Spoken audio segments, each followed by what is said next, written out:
everybody, and welcome to Your Spiritual Best Friend on Spotify or wherever you guys are listening to the podcast. I am the host, Josh Sanchez, and the purpose of Your Spiritual Best Friend is to connect spirituality, mental health, and astrology all in one, because it's important for everyone to realize that we are all on our own spiritual journey at the end of the day. So the more we open up, the more we are able to connect with each other and grow as a collective society. So sit back and relax and enjoy Your Spiritual Best Friend.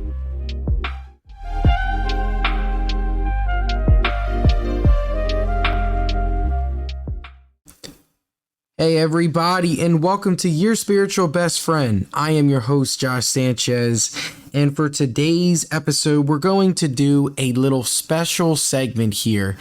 So over the next couple of podcasts, what I've decided I'm going to do is I'm going to start going through some famous psychologists, and we're going to go over some of their famous theories and all of that fun stuff, because I really feel like you guys should know a little bit more about some of these theories and ask yourself and apply some of this work in your own life. You know, who knows? Maybe, you might connect to one of these theories. So over the course of the next couple of podcasts, I'm going to cover some of the famous psychologists such as Freud and Erickson and many others, and we're going to have some fun, and we're going to go through each of their theories. And then the second part, we're going to get into, I'm going to do my own life interpretation of the theory.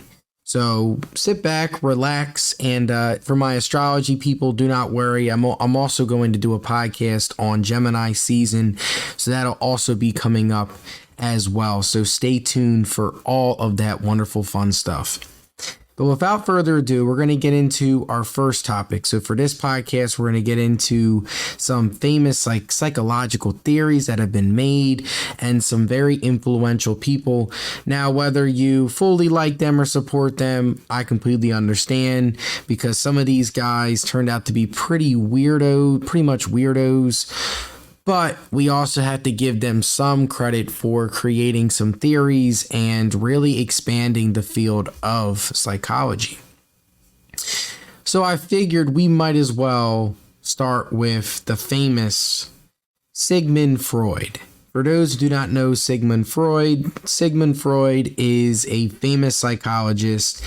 He is just well known. If you've taken psychology courses, his name is the first one to pop up, because he created talk therapy. So you guys know therapy today, whether that is through virtual or whether that, is through face-to-face, whether that is through group or CBT and all of these types of therapy, it would not have existed if it wasn't for Sigmund Freud.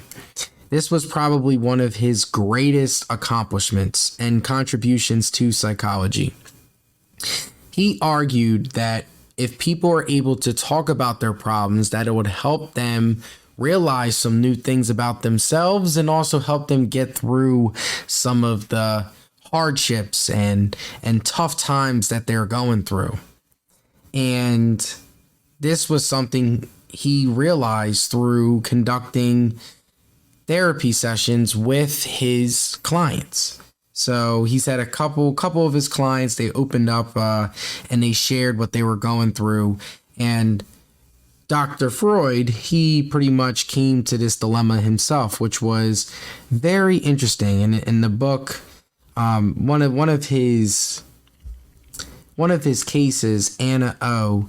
So she's one of his cases where it really helped the way how she was able to talk about some of her problems and talk about some of her hysteria. That's the term that Freud uses, but it's pretty much a fancy word for her talking about what she is going through. It really helped expand talk-based therapy. So that's something that I want you guys to really think about as well. So think about if you guys have gone into therapy, if it wasn't for this guy creating it, who knows what resources we would have used. So I wanted to start off with talking with Sigmund Freud with that, because that is one of his biggest contributions, again, talk-based therapy.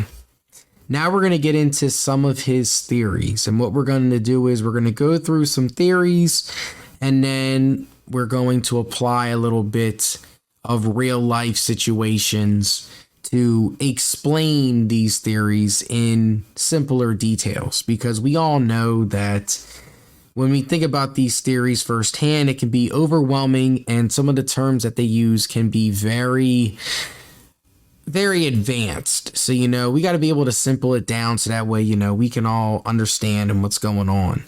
So, one of the things Freud argued a lot was this theory of personality.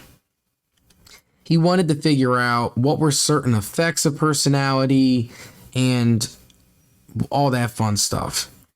So, according to Freud and his psychoanalytic theory, all psychic energy is generated by libido. Freud suggested that our mental states were influenced by two competing forces. So you have the Essex, and I apologize if I pronounce these terms wrong, but this is described as investment of mental energy in a person, idea, or object. So pretty much in simpler terms, when we display and use mental energy to help a person or think of an idea or think of objects or material things. So that is the cathexis. Then the next one, you have the anticathetics, and this involves the ego, blocking the socially unacceptable needs of the id. So if you guys listened to one of my old podcasts a while ago, I talked about the id, ego, and superego. And this was one of Freud's biggest theories. And our ids is all about the ego side of things. So we have things that we love, things that we want, things that we desire. That is what motivates us to do certain things, whether that is extrinsically or intrinsically. So either external or internal. We have wants, needs, and desires. So those are the two things that Freud argued in his theory of personality, where we have two sides of ourselves that fuel our personality. So you have one side, the cathexis, which involves our energy in people, ideas, or objects, and then we have our ids and our wants and drives and desires that fuel our own personality. To add to this theory of personality, Freud also implemented life instincts and death instincts. So, life instincts, these are anything that relate to the basic need for survival, reproduction, and pleasure. They are ideas, and these are the things for food, shelter, love, and sex. So Freud argued that if we have our life instincts and our basic needs already established, then we'll be able, to advance into the next stage of our life. If you take our life instincts away, then our need for survival is now turned on, right? So those are life instincts. And then there's also death instincts. So these are the result of the unconscious wish for death, which Freud believed all humans have.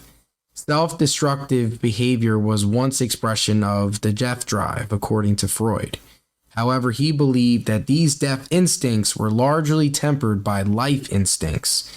So depending, on what person's need for food, shelter, and love can also cause them to self-destruct and create behaviors that are self-destructive. So it seems, the talk therapy and the theory of personality, Freud pretty much nailed a lot and explained a lot, right? Now we know a lot of other famous psychologists have expanded on this, but Freud really started this conversation going.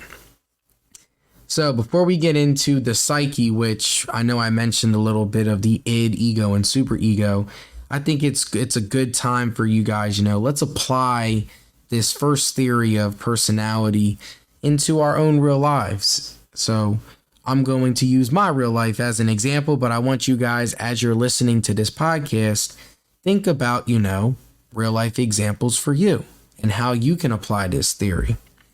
So when it comes to the cathexis, right, this is described as the investment of mental energy in a person, idea, or object. So for me, right, think about the people that are most important to you and you invest your most energy towards. Like I know for me, it's my friends, it's my family, it's my girlfriend, it's my job. So I invest my mental energy in a lot of people. When it comes to ideas, creating this podcast was an idea. Playing video games are an idea. Anything I do where I am creating an idea, that is what is fueling my personality at the moment. So for me, I like my routines pretty well. So I'll create ideas and do ideas to continue that routine. And then when it comes to objects, right, whether that is material things or upgrading a house or, buying food or anything like that, buying cool material things. I know for myself, I love candles. So those are definitely some things that, motivate me. And there's all, just think about all those things that we do. Then when it comes to the anti-cathexis, this involves ego blocking, the social unacceptable needs of the in. So this is repressing the urges and desires is one common. So we all have like urges, right, that come from the id. So I'll say for me, an urge for me, I do, and I used to have this habit and I'm still working on it, is overeating. So for me, I'll have the urge to overeat and have extra food and extra snacks, even though I just had like a big dinner. So for me, like my anti-cathesics, and I apologize, I keep pronouncing his name wrong. It's definitely a big word. That's the example of it. So it's the part of me that is telling me, hey, we cannot overeat here. So that's just something, again, for you guys to think about. And then when it comes to life instincts, these are pretty much self-explanatory. I live on my own. I have my own shelter. I make enough money so that way I have enough food on the table. And then when it comes to love and all the affection, I get love. I get many different types of love from friends, family, and even romantic love as well. So all of those are intact, which, makes it seem that I'm very calm, cool, and collected, right? And then the death instincts, when it comes to self-destructive behavior, when I overthink, I definitely do shut down and procrastinate. So then I end up zoning out. And that is something, right, where it's self-destructive, because the more you zone out, right, like the more you put off stuff, the more those responsibilities pile up. So that would be an example of a self-destructive behavior that I have done in the past and still do from time to time. So that was the first theory, the theory of personality. Since Freud has so many theories, I believe that we can do one more together, and then we'll see how the rest of the podcast goes, and maybe we can squeeze in a third. So I mentioned earlier that there's id, ego, and superego on one of my older podcasts, but I think it's really good for us to relive this podcast as well. So we started with the theory of personality, and Freud wanted to dig deeper on his previous theory of personality. So in Freudian theory, the human mind is structured into two main parts. You have the conscious mind and the unconscious mind. The conscious mind includes all of the things that we are aware of or can easily bring into awareness. So these are all things that, we can do, we can see, we are present for. So whether that is, because it's so broad, when it comes to our conscious mind. So let's say, right, like when we're playing a video game, we are aware that we're playing the video game. Or when we are watching a sporting event, we are aware of what's happening because we are watching the sport event. That is everything that is involving in our conscious mind. So the things we're doing, the things that, we're seeing, the things that, we're using our five senses for, that is our conscious mind. Now, the unconscious mind, on the other hand, this includes all things outside of our awareness. So this involves our wishes, our desires, our hopes, our urges, memories. that we weren't aware of yet continue to influence behavior. So have you guys ever had a memory that you didn't really know where it came from? That's what the unconscious mind is. The unconscious mind is the things that we are not aware of in the present moment. And and it's still present, and it still drives our personality and our behavior and our behaviors. Freudian psychology compares the mind to an iceberg. The tip of the iceberg that is, visible over the water. And if for my other therapists, before I really get into this, there's an activity that I've done as a counselor. It's the anger iceberg. And I really think this could really, understand. So think about the anger management iceberg as I'm describing this as well. And for those that do not know, I'll explain it once I'm done this theory. But Freud compares the mind to an iceberg. So the outside, the tip of the iceberg, the iceberg that you see and is visible above water, is just a tiny portion of what the mind truly is. While, when you look at an iceberg, underneath the iceberg, it could be huge, it can be small, but, that is the larger unconscious. So Freud is pretty much saying that our unconscious mind is so much deeper than our conscious mind. And we are so unaware of our unconscious. So, and then it gets really deep. Freud added to this concept by adding two main components of the mind. So he divided the personality, the human personality, into three major components. So first he started with, the conscious and the unconscious. And now he's going from the two to now adding three other major components. And these are the id, ego, and superego, which again, I've mentioned a little bit earlier in this podcast, but also, on an old podcast as well. But the id, this is the most primitive part of the personality. So this is all of our basic urges. The id is entirely unconscious and serves as the source of all energy. So this is all about, urges, wants, needs. That's all the id. So if you ever wanted something, there's a big difference between needing something and wanting something. The id is fueling that. Then you have the superego. This is the part of the personality that holds all of the internalized morals and standards that we acquire from our parents, family, and society at large. So our superego is the part of ourselves that is reminding us that, hey, there's rules, there's consequences if we do these urges. And for people that have a lack of self-control and get into a lot of self-destructive behaviors, they need to listen to that superego part of themselves more, because there's a part of us that is trying to protect us from putting us into danger, and that's what the superego does. So you have the id and the superego continue to clash with one another. If you guys have seen awesome movies where people have had like the devil on the shoulder and the angel on the shoulder, this is where they're getting the ideas from. And both the id and the superego are clashing, which forms the ego.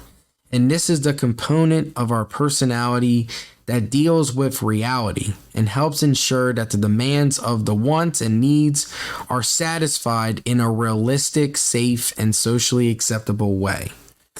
This is what goes on when we are mentally stable. So we have our wants and our desires, and we also have and respect the rules, laws, and regulations that we have to follow as a society. But we all know that there's a lot of people in this world, because we're all different. There are some people in this world, right, that really go for their desires, that are very greedy people and do not care who they manipulate, what they want to do to get what they desire. And my word of advice for everyone listening to this podcast is to be aware of those people and remove yourself from those people, because if you do not, again, their ids will take over and it just fuels them. So you got your narcissistic personalities, right? Where it's all about me and what I need in this life, and not so much about other people. And there's no empathy when it comes to that. And so just be aware of this, because this theory, Freud's theory of the psyche, it definitely does make a lot of sense. So just be aware of the people in your life. Ask yourselves, do they usually get what they want? Do they have a lot of wants? Are they, is there no balance between that? Ask yourself that with the people you're around. So that way, you can be aware and you can put yourself in better shape if you remove these people when needed and when you need to do so.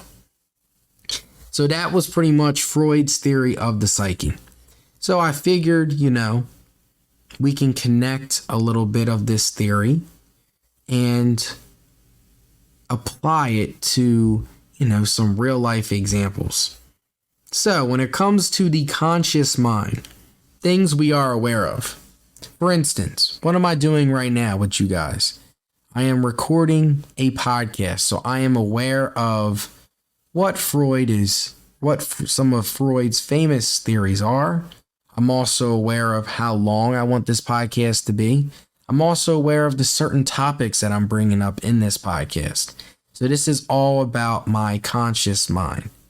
Now, when it comes to my unconscious, my wishes, my desires, I desire and I wish that this podcast can reach as many people as possible.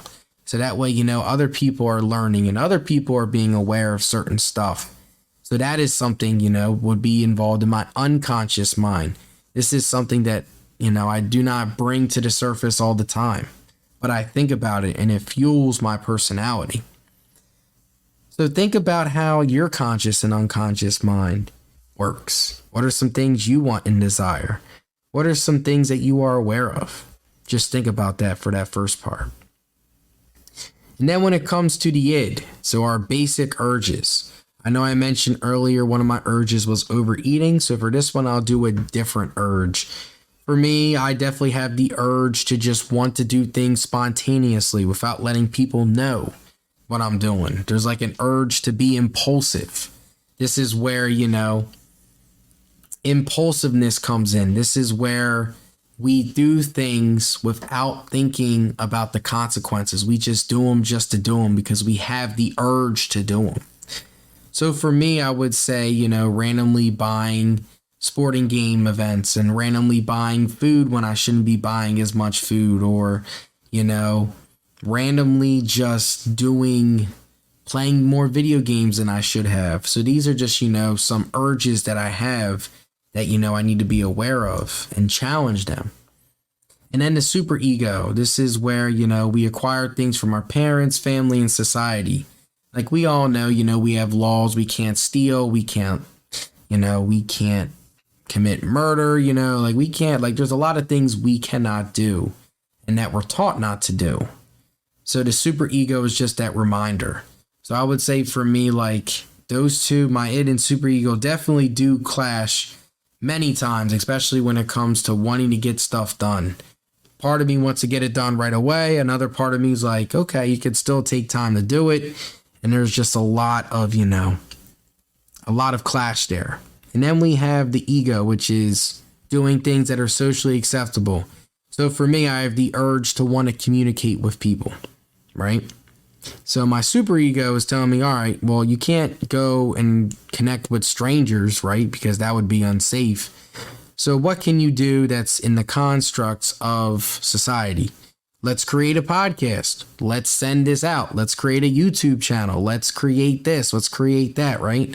So these are all things that my id and superego are doing that combines into my ego, which is, I'm creating a podcast, which is trying to help people, and I'm still connecting with people along the way and reaching some of those desires that I want and wants that I want.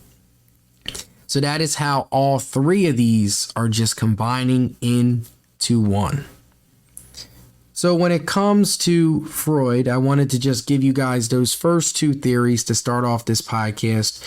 When we come back, I'm going to do my weekly tarot card reading for you guys, so stick around for that. And again, this is going to be a multiple part podcast. So this is the first one. Then the second one, we're going to talk about where things get a little weird with Freud, and we're going to get into some dream analysis and defensive mechanisms that Freud came up with during his time. Again, Freud was a very influential and very important person in the psychology field, and it's very interesting to see. I know there's a lot of mixed opinions on Freud. So far, theories, this is the good part of Freud. But we all know, as we get into some other theories, he gets a little bit weird real quick. So you guys are listening to Your Spiritual Best Friend with Josh Sanchez. We will be right back.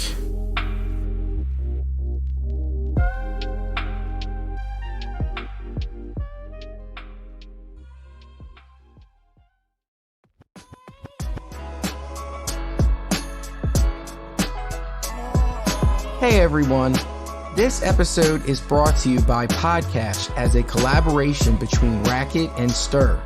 Podcash gave away over $100,000 to up-and-coming podcasters as a way to support insanely creative and inspiring podcasters. We know how difficult it can be to get a podcast off the ground and running, but with Podcash, it's a great way to get cash, and best of all, it's all free for your podcast. So if podcasting has been on your to-do list or you're already a podcaster, go to podcash.com to stay up to date with future podcast happenings. That's again, podcash.com, podcash.com. I hope to see your future podcast.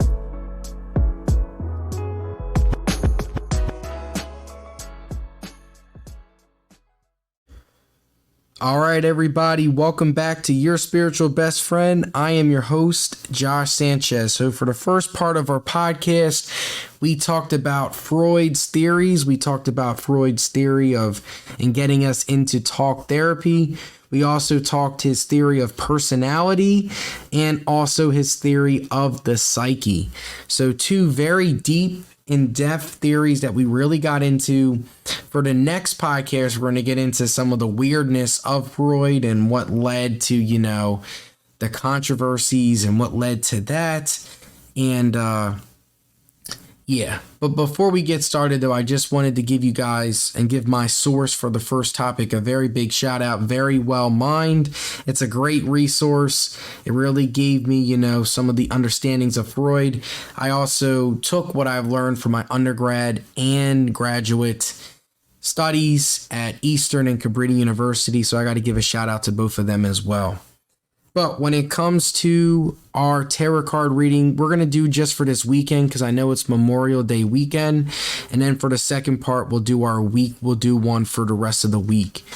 So expect a lot of podcasts to be dropped this next week as well because I'm doing a little podcast series. So it's going to be fun, a good little change of pace for everybody.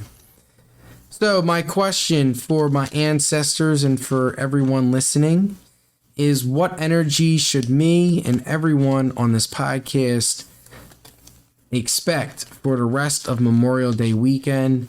So we already got one card already there, and we'll do three cards, and then we'll be good to go. So I did a shuffle. Let's see what we have here for the rest of Memorial Day. So our first card we have the Six of Wands. Well, no, sorry, that is not six. My bad. That is the Nine of Wands. So let me pull that up for you guys real quick. Nine of Wands. So this involves perseverance, courage, standing your ground. There are some things that are difficult to bear, no matter how positive we try to be. But chaos, confusion, heartbreak, and life's ups and downs don't have to throw us off balance.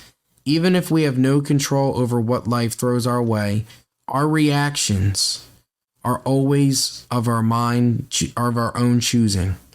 The Nine of Wands presses you to draw your strength to finish despite fatigue. You are halfway through, so now isn't the time to give up. This card is a reminder that although there is a time for compromise, there's things about which you shouldn't waver. Determination will help you get through this challenging time if you are ready for the challenge. So if you guys are going through a lot of stress right now, now's the time, we cannot give up. We have to continue to go.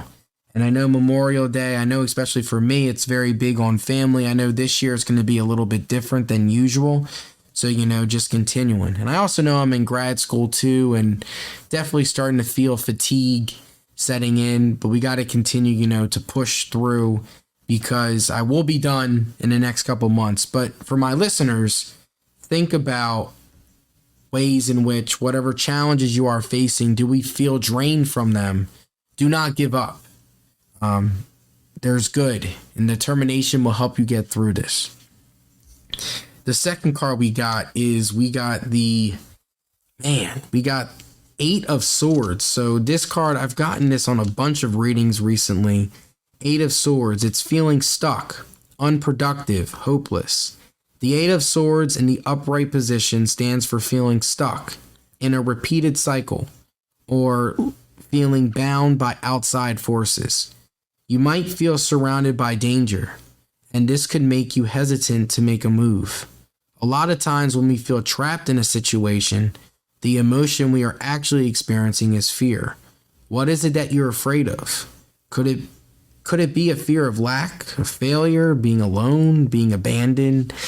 It is important to remember that there is always a way to overcome what blinds you.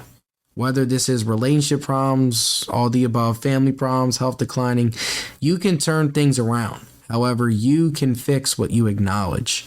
So pretty much what we got here is we're feeling stuck, but we have to acknowledge what is the deeper meaning here. Is it a fear? What fear are we experiencing? Could it be a fear of loss? Could it be, a fear of abandonment? Just think about ways in which, you guys are feeling stuck. But now's the time, to reflect and acknowledge what is there. So the first two cards, tapping into being more determined, pushing through, and also, being acknowledged and being aware of what's going on. And then our last card, we have the Eight of Wands. So Eight of Wands, this is action, gaining momentum, exciting times. The great storyteller Aesop might have believed that slow and steady wins the race, but the Eight of Wands begs to differ. Movement, travel, and exciting projects are in store for those visited by the Eight of Wands. This card often shows up when visitors are coming. Enthusiasm and other positive feelings will probably appear as well. If you are feeling stuck or in a plateau in any way in any area of life, things are about to turn. It's time to strike when the iron is hot and create an exciting and a new existence. So put your running shoes on and prepare yourself for an increase in pace. So man, oh man, oh man. So we have feeling stuck, but if we acknowledge this right, this is also going to be a very good time, to gain momentum and exciting times because, the weekend's coming. Memorial Day is coming, right? And it's going to be a good time to spend with family and all that fun stuff. So that is our reading today. So we have the Nine of Wands, which it all taps into being more determined. Then we have the Eight of Swords, which involves, feeling stuck, but we have to acknowledge why we're feeling stuck. And then we have the Eight of Wands, which involves exciting times. The pace is going to pick up, and it's going to be some fun times. So that is the energy we are going to experience for the rest of this weekend. So just be aware about it. Feel free to comment on the podcast if you are going through anything that you guys would like to share, because, maybe this reading might apply to you. But I just want to say, for you guys, thank you guys for a wonderful podcast. It's always great, connecting with you guys, talking with you guys, and also, sharing some of my knowledge and spirituality and all that fun stuff too. But remember what I said before, you guys, this is just part 1 of Freud. We're going to get into part 2 of Freud on our next podcast. We're going to get into some other famous psychologists as well. And we're going to talk about some Gemini season 2 because I know that's coming up. But I hope you guys have and enjoyed this first podcast of this new segment that I'm doing. Let me know how you guys feel about it. If you want more content like this, it'll be great. But hit that like button, hit that subscribe button, whether you're on YouTube, Spotify, or Apple Podcasts. Those ratings and subscriptions would really help boost the podcast overall. But I hope you guys have a wonderful night. Stay safe. And this is Josh officially signing off.